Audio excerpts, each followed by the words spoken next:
Hello বন্ধুরা, আমি চলে এসেছি প্লাম্বার বা প্লাম্বার রিলেটিভ ভিডিও নিয়ে। আজ দেখাবো কোমর থেকে জল লিক করলে সেটাকে কিভাবে ঠিক করবেন।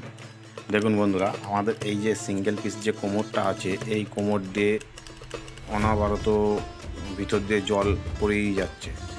এবারে এই কোমরটাকে আমাকে ঠিক করতে হলে কি করতে হবে, আপনারা একটুখানি ভিডিওর সাথে থাকবেন। আপনারা দেখলে নিজেরাও এগুলো ঠিক করে নিতে পারবেন। দেখুন কি পরিমাণে জল এখান দিয়ে লিক করতেই আছে। আসলে এইরকমভাবে যদি জল লিক করে কন্টিনিউ, আমাদের জলের যে উপরে ট্যাঙ্কি আছে, ট্যাঙ্কিটা কিন্তু খালি হয়ে যাবে। আর সিঙ্গেল পিস কোমোটে অনেক সময় ঢাকনা উপর দিয়ে টানলেও খোলা যায়, কিংবা যদি উপর দিয়ে টেনে যদি না আসে, দেখবেন এখানে একটা লক আছে, মানে স্ক্রু টাইপের পিভিসি। ক্লিপ দিনও ধরে টান দেবেন, প্লাসের এগুলো উঠে চলে আসবে। আর দেখুন এই যে স্ক্রুটা আমরা খুলে ফেলছি, খুললে আমাদের ঢাকনা ইজি বাইরে চলে আসবে। এবার আমাদের ঢাকনা খুলতে দেখুন ঢাকনা চলে এসছে। এবার আমাদের এই যে সাইফনটা আছে, এটা প্লাস ট্যাঙ্কির যে সাইফন, এই সাইফনটাকে আমাদের খুলতে হবে। দেখুন কী পরিমাণে এর ভিতরে যে এত পরিমাণে নোংরা জমেছে, এই নোংরাগুলো আমাদের পরিষ্কার করলে কোমোটের যে লিকেজ ভাবটা রয়েছে সেটা বন্ধ হয়ে যাবে। দেখুন খুব সিম্পলভাবে এগুলো করবেন, এগুলো আপনারাও নিজেরাও করতে পারবেন, অসুবিধা নেই। শুধু আপনাদের একটুখানি ভিডিওটার সাথে থাকা আর ভিডিওটাকে মন দিয়ে দেখা, দেখলে আপনারা সামান্য ছোট ছোট জিনিস এগুলোও নিজেরা করে ফেলতে পারবেন। দেখুন জল লিক হতে গেছে। দেখুন আমি সাইফনটা একটুখানি টাইট করে ধরেছি চেপে, তাতে লিকেজটা বন্ধ হয়ে গেছে। আর সাইফনটা দেখুন, আমরা যে ফ্ল্যাশ ট্যাঙ্কের ভিতরে যে সাইফন আছে কীভাবে খুলবো সেটাও আপনারা দেখতে থাকুন। আর দেখুন এত পরিমাণে ট্যাঙ্কির মধ্যে যে নোংরা ধরে পুরো ট্যাঙ্কিটা কালো ভাব হয়ে গেছে, বুঝেছেন? যে এত পরিমাণে কালো ভাব হয়েছে, যার কারণে ওই যে আমাদের যে সাইফনের যে এর মধ্যে যে রবার থাকে, সেই রবারটার পরিমাণে আয়রন ধরে নিয়েছে, যার কারণে এখান দিয়ে জল অনবরত লিক করছে।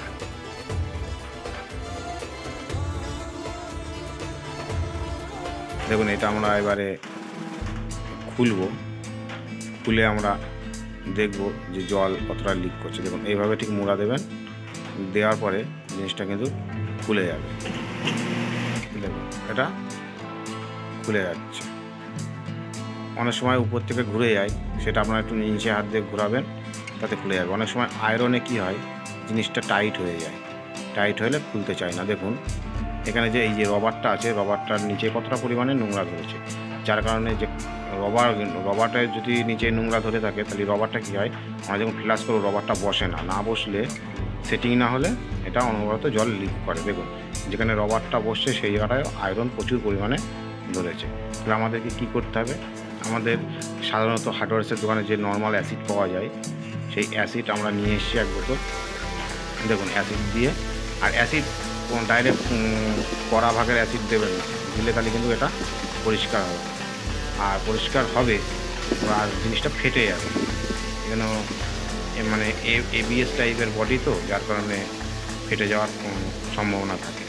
যার কারণে একটু নর্মাল অ্যাসিড মারলে এখানে বসে যাবে, রবার জয়েন্টে ধরে বসে।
দেখুন বন্ধুরা, বেশি আমরা কড়া অ্যাসিড দেওয়া হয়নি, যার কারণে কড়া অ্যাসিড দিলে হয়তো গায়ের নোংরাগুলো উঠে যেত পুরোটাই, কিন্তু আমরা দিতে পারিনি। এগুলো বেশি ডাইরেক্ট অ্যাসিড দিলে কি হয়, এটা ফেটে যায়। দেখুন রবারটা এবার আমরা পরিষ্কার করে লাগিয়ে নিচ্ছি। আমাদের রবারটাও পরিষ্কার হয়ে গেছে। আর ঠিক রবারটা খুলেও পরিষ্কার করতে পারেন, কিংবা আপনারা যদি ভাবেন যে আমি রবার খুলবো না, তাতেও কোনো সমস্যা নেই, রবার না খুলেও পরিষ্কার করে এটাকে লাগাতে পারেন। দেখুন রবারটা পরিষ্কার হয়ে গেছে, আর পুরোটাই পরিষ্কার করে ফেলেছি।